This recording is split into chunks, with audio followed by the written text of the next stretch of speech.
So let me take you guys on a tour of our little camper and tell you about some of the work we're gonna do to it. It is a 2001 cabin cruiser.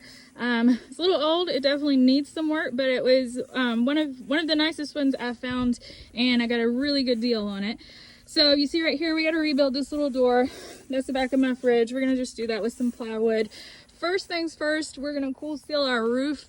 That came in today, so we want to make sure we're not gonna have any leaks. It's been repaired, but we got to get that seal on there so that we don't have any trouble with it.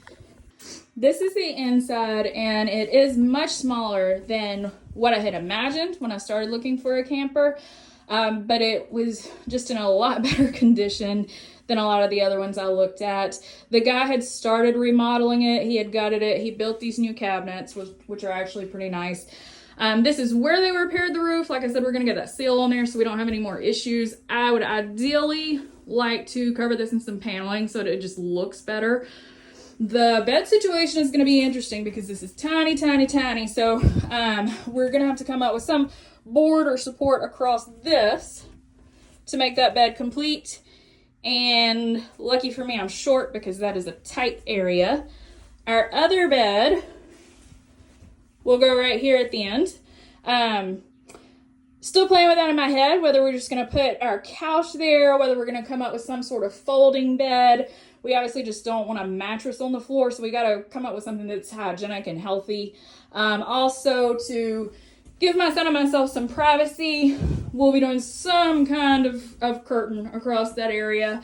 Obviously, campground life, you're outside a lot of the time, but we will need to be in here together, and we each need our space. This is our little kitchen. There's actually not a stove in there.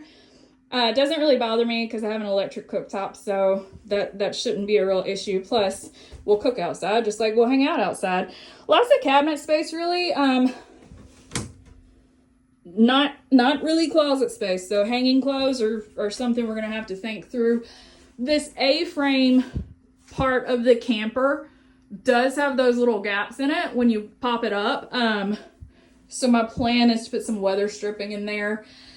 The bathroom, I mean, it was functional the last time the guy used it. It's very tiny, and the shower you have, I don't know if I can really show you, you have that one little spot you can stand next to the toilet, and I don't want holes in our floor or leaks or anything like that. In all likelihood, we'll use the bathhouse a lot, but we do have this toilet if we wake up in the middle of the night, and I wasn't willing to buy something that just didn't have a bathroom at all. I am by no means an expert on renovating campers. I'm gonna learn as I go.